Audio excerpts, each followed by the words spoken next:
Perkenalkan, nama saya Irasa Berharani Mayang Yasena. Saya biasa dipanggil Mayang. NIM saya 2301 0121 120043. Saya dari kelompok 6. Perkenalkan, saya Faisal Radiansyah dengan NIM 23010121120054 dari kelompok 6. Perkenalkan, nama saya Afif Aldi dengan NIM 23010121120040 dari kelas peternakan A, kelompok 6. Perkenalkan, nama saya Tegar Setiatmaja dari kelompok 6 Statistika. NIM saya 23010121120041. Saya Evi Chandra Dewi dengan NIM 23010121120003 dari kelompok 6 peternakan A.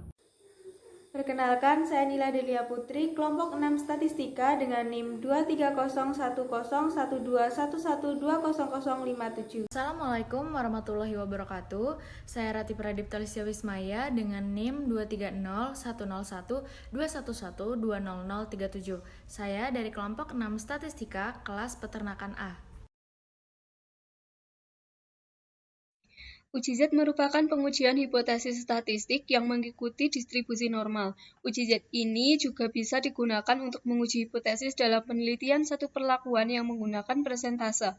Menurut karya Dinata 2015, biasanya uji Z ini digunakan dalam sampel dengan kriteria jumlah sampel yang besar atau lebih dari 30 dan juga dengan sampel acak sederhana serta simpangan bakunya telah diketahui dan digunakan hanya untuk membandingkan dua buah observasi.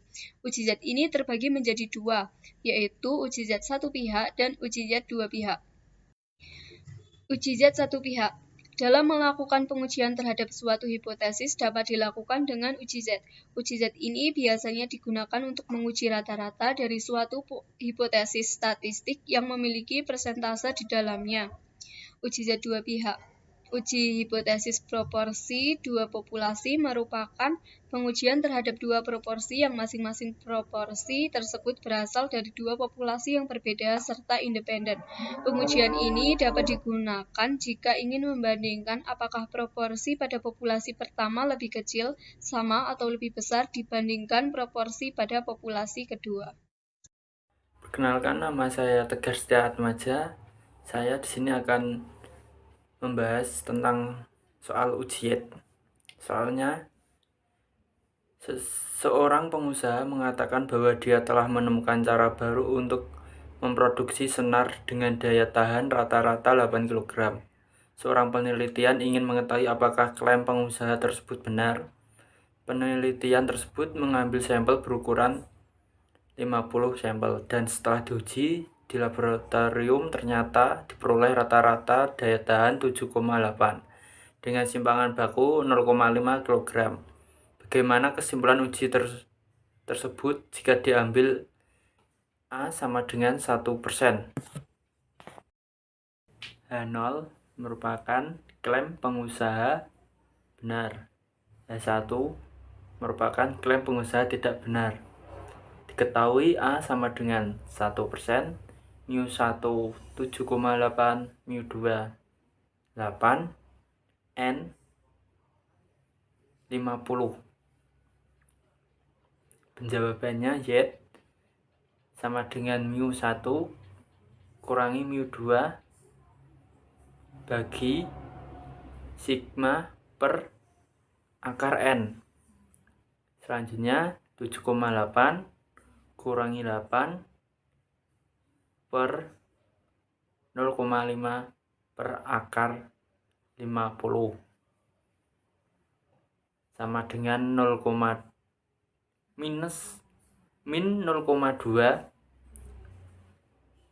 per 0,5 per 7,071 sama dengan min 2,817. Y-table sama dengan ZA sama dengan 1% sama dengan 0,1 sama dengan 2,326. Harga Yet Hit sama dengan 2,817. Lebih besar harga Yetable sama dengan 2,326. Jadi rata-rata klaim pengusaha tidak benar atau klaim penelitian benar. Selanjutnya kita akan membahas contoh soal uji hipotesis 2 sampel dengan Z-test. Dalam penelitian data ojek online, mahasiswa memiliki data penelitian dari 2 perusahaan yang berbeda. Dipercaya, rata-rata driver Grab mendapat penghasilan yang lebih dari driver Gojek. Klaim ini dianggap benar, alfanya 0,05.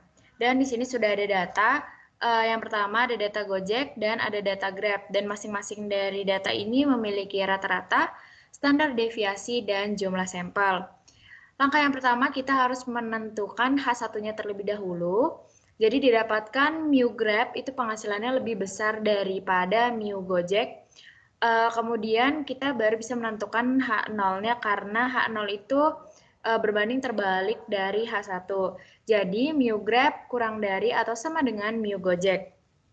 Lalu kita lihat pada H1 ini, tandanya ini mengarah ke arah kanan. Jadi grafiknya didapatkan seperti ini. Dan ini one tail. Lalu yang kedua kita harus menentukan tes statistiknya dulu. Pada uji ini kita menggunakan Z-test ya. Lalu langkah yang ketiga menentukan alfa dan poin kritisnya. Alfanya tadi 0,05. Lalu karena ini one tail jadi tidak bisa dibagi 2. Jadi langsung 0,5 dikurangi 0,05. Dihasilkan 0,45. Dan poin kritis ini dari tabel Z didapatkan probabilistiknya itu 1,645. Di sini kita bisa lihat di tabel Z, poin kritisnya tadi 0,45, berarti titiknya berada di tengah-tengah ini, yaitu di antara 0,4495 dan 0,4505. Lalu dapat disimpulkan di sini 1,64 atau bisa juga 1,65. Karena titiknya di tengah-tengah, jadi kita mendapat 1,645 ini probabilistiknya. Lalu, langkah yang keempat menghitung nilai statistik. Kita menggunakan rumus Z-nya, yaitu X bar A dikurangi X bar B per akar dari SA kuadrat per NA ditambah SB kuadrat per NB. Lalu kita masukkan saja 465.000 dikurangi, ini salah ketik maksudnya 340.000 per akar dari 40.000 kuadrat per 120 ditambah 85.500 kuadrat per 100. Dan didapatkan nilainya 13,445. Dan nilai ini lebih besar daripada 1,645. Lalu langkah yang terakhir kita membuat kesimpulan. Kesimpulannya tolak H0. Driver Grab mendapat penghasilan lebih dari driver Gojek. Uji T. Uji T merupakan salah satu tes statistik yang dipergunakan untuk menguji kebenaran atau kepalsuan hipotesis nihil yang menyatakan bahwa di antara dua buah mean sampel yang diambil secara random dari populasi yang sama tidak terdapat perbedaan yang signifikan. Uji T juga dapat menguji bagaimana pengaruh masing-masing variabel bebasnya secara sendiri-sendiri terhadap variabel terikatnya. Uji T dibedakan menjadi 2 berdasarkan hubungan antar populasinya, yaitu uji T sampel independent dan uji T dependent. Assalamualaikum warahmatullahi wabarakatuh. Perkenalkan, nama saya Rasa Berhadani Mahyasena. Di sini saya akan menjelaskan mengenai uji T sampel independen. Uji T sampel independen merupakan uji parametrik yang digunakan untuk mengetahui adakah perbedaan min antara dua kelompok bebas atau dua kelompok yang tidak berpasangan, dengan maksud bahwa kedua kelompok data berasal subjek yang berbeda. Uji T sampel independen digunakan untuk menguji hipotesis tentang perbedaan dua populasi atau lebih yang masing-masing kelompok sampelnya independen terhadap kelompok sampel lain. Ini menurut Agus tahun 2015. Uji ini bisa dilakukan dengan syarat data harus berasal dari grup yang berbeda, tipe data numerik, skala data interval atau rasio, data berdistribusi normal, dan varian antara kedua kelompok sampel haruslah sama. Rumus yang digunakan dalam pengujian ini yaitu, lalu di sini ada tabel. Kemudian penentuan nilai uji dugaan atas variasi populasi gabungan dua populasi yaitu, sehingga T ujinya hasil akhir yaitu 5,746 karena 5,746 lebih besar ditambah 2,878 maka menolak HO. Uji T-dependen. Uji T-dependen merupakan jenis uji statistik yang bertujuan sebagai pembanding pada rata-rata dua kelompok yang saling berpasangan. Sampel berpasangan sendiri dapat diartikan sebagai suatu sampel dengan subjek yang sama akan tetapi mengalami dua pengukuran yang berbeda, yaitu pengukuran sebelum dan sesudah perlakuan yang diberikan. Kriteria uji T-dependen yaitu 1. Data berdistribusi normal, 2. Kedua kelompok data adalah dependen, 3. Jenis data yang digunakan adalah numerik dan kategorik, 4. Kedua kelompok data memiliki varians yang sama. Rumus uji T-dependen yaitu rata-rata deviasi dibagi dengan standar deviasi dari rata-rata deviasi dibagi dengan akar banyaknya sampel. Contoh kasus dari uji T-dependen yaitu data sampel terdiri atas 10 pasien pria mendapat obat captopil dengan dosis 6,25 mg.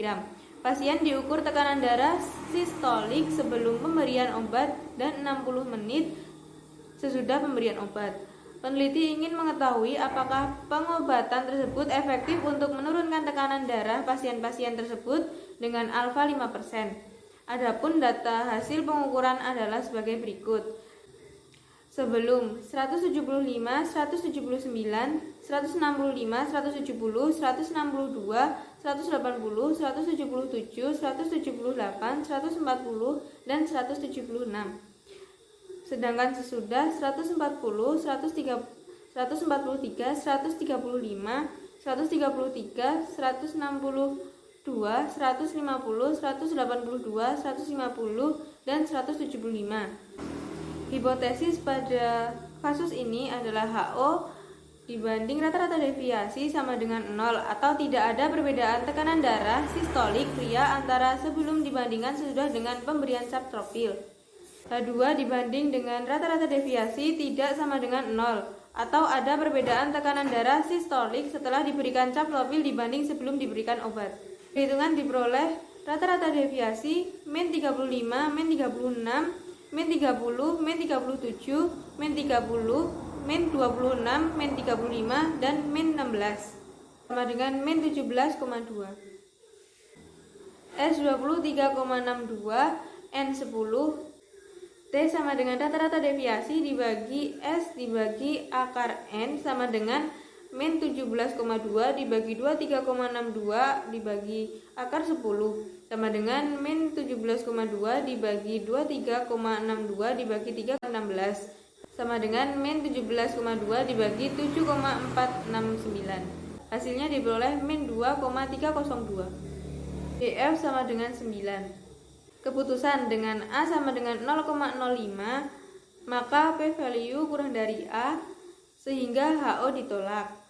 Kesimpulan, tekanan darah sistolik setelah pemberian captopil terbukti bermakna atau signifikan berbeda dibandingkan sebelum pemberian captopil. 3. Terdapat dugaan bahwa min pendapatan rumah rata-rata bulanan dari kota A dan kota B adalah sama. Seorang ingin menguji hipotesis tersebut dengan mengumpulkan data sebagai berikut. Dari kota A diambil 40 anggota keluarga sebagai sampel dan didapat min sebesar bulanannya 1.900 US dollar dengan standar deviasi 540 US dollar. Dari kota B diambil 30 anggota keluarga sebagai sampel dan didapat min pendapatan bulannya 1.600 US dollar dengan standar deviasi 420 US dollar. Bantulah orang tersebut dalam melakukan uji hipotesisnya dengan menggunakan derajat keyakinan 95%. Jawab. Penentuan H0 dan H1. H0 sama dengan mu1 sama dengan mu2. tidak ada beda antara min daya tahan hidup dua merek batu baterai. H1 sama dengan μ1 tidak sama dengan μ2. Penentuan nilai kritis. dk sama dengan 99% sama dengan 0,99 sehingga alfa sama dengan 1 dikurang dk sama dengan 0,01. df sama dengan n1 ditambah n2 dikurang 2 sama dengan 12 ditambah 8 dikurang 2 sama dengan 18. Karena uji dua pihak, maka yang kita gunakan hanyalah setengah alfa sama dengan setengah 0,01 sama dengan 0,005. Maka T kritis sama dengan kurang lebih 2,878. Dari dugaan tersebut, variasi populasi digabungkan menjadi dua populasi. Yang pertama adalah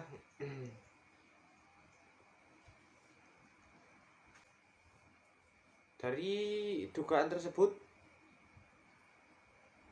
variasi populasi gabungan dua populasi sama dengan sigma garis atas kuadrat sama dengan n1 dikurang 1 S1 kuadrat ditambah N2 dikurang 1 S2 kuadrat per N1 ditambah N2 dikurang 2 sama dengan 12 dikurangi 1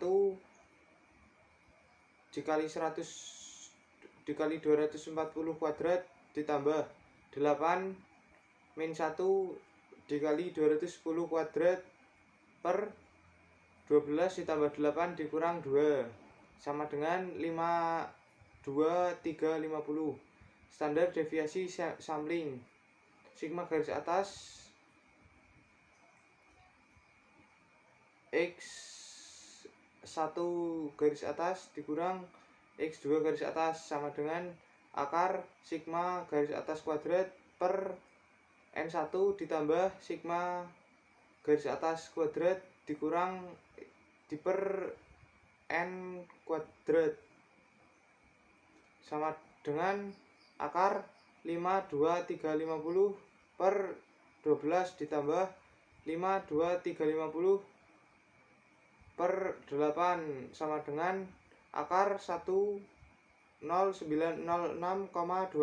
sama dengan 104,43 sehingga T uji sama dengan X garis atas X1 garis atas dikurang X2 garis atas per sigma garis atas X1 garis atas dikurang X2 garis atas sama dengan 3400 dikurang 2800 per 104,43 sama dengan 600 dibagi 104,43 sama dengan 5746 karena 5746 lebih besar dari ditambah 2,878 maka kita menolak H0. Kesimpulannya, pernyataan bahwa tidak ada beda antara min daya tahan hidup dua merek baterai adalah tidak benar. 4. Seorang kepala puskesmas menyatakan bahwa rata-rata per hari jumlah kunjungan pasien adalah 20 orang. Untuk membuktikan pernyataan tersebut, kemudian diambil sampel random sebanyak 20 hari kerja dan diperoleh rata-rata 23 orang dengan standar deviasi 6 orang sama dengan H0 sama dengan 20. Tidak ada perbedaan kunjungan pasien tahun lalu dengan tahun saat ini. HA tidak sama dengan 20. Ada perbedaan kunjungan pasien tahun lalu dengan saat ini. Titik krisis T pada alfa sama dengan 0,05 dan DF sama dengan 19. Tabel T tabel sama dengan 2,093. H0 ditolak bila T dikurang hitung lebih besar daripada T tabel sama dengan 2,093. H0 diterima bila T min hitung lebih kecil daripada T min tabel sama dengan 2,093. Uji T. T min hitung sama dengan X dikurang mu per S per akar N sama dengan 23 dikurang 20 per 6 per akar 20 sama dengan 3 per 1,341 sama dengan 2,24. Karena nilai T min hitung sama dengan 2,24 lebih besar daripada T min tabel sama dengan 2,093, menjadi H0 ditolak. Kesimpulan, ada perbedaan kunjungan pasien tahun lalu dengan saat ini. Selanjutnya, lampu pijar bisa tahan menyala sekitar 800 jam. Kemudian akhir-akhir ini timbul dugaan bahwa masa pakai lampu itu berubah. Untuk menentukan hal itu dilakukan penelitian dengan uji coba 50 lampu. Ternyata rata-ratanya menyala 792 jam. Selidikilah dari pengalaman, diketahui bahwa simpangan-simpangan baku masa hidup lampu 60 jam. Periksalah dengan taraf nyata 0,05 apakah kualitas lampu itu sudah berubah atau belum. Jawab, dengan memisalkan masa lampu hidup berdistribusi normal, kita akan menguji H0 mu sama dengan 800 jam. Berarti lampu itu masa pakainya sekitar 800 jam. Kemudian H0 mu tidak sama dengan 800 jam. Berarti kualitas lampu telah berubah dan bukan 800 jam lagi. Diketahui simpangan baku itu sama dengan 60 jam, N sama dengan 50, alfa sama dengan 0,5, dengan rumus Z hit sama dengan X rata-rata dikurangi mu 0 per alfa per akar N sama dengan Z 792 dikurangi 800 per 60 akar dari 50. Z sama dengan min 0,94. Dari tabel tersebut dapat disimpulkan bahwa H0 dapat diterima. Selanjutnya, seorang mahasiswa melakukan penelitian mengenai galon susu murni yang rata-rata isinya 10 liter. Telah diambil sampel secara acak dari 10 botol yang telah diukur isinya dengan hasil sebagai berikut. Galon ke-1 10,2, galon kedua 9,7, galon ketiga 10,1, galon keempat 10,3, galon kelima 10,1, galon ke-6 9,8, galon ke-7 9,9, galon ke-8 10,4, galon ke-9 10,3, galon ke-10 9,8. Dengan taraf signifikansinya alfa sama dengan 0,01. Pertanyaannya, apakah galon susu murni rata-rata isinya 10 liter? Pembahasan. Hipotesis H0 mu sama dengan 10 lawan H1 mu tidak sama dengan 10. Kemudian menguji statistik T karena alfa tidak diketahui atau N kurang dari 30.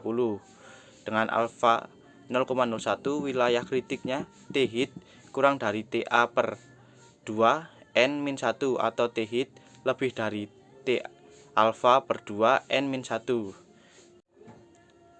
Perhitungan dari data di atas, X rata-ratanya yaitu 10,06 dengan simpangan baku sampel S sama dengan 0,2459. S pangkat 2 sama dengan 1 per N-1 sigma XI kurangi X rata-rata pangkat 2 SD sama dengan akar var.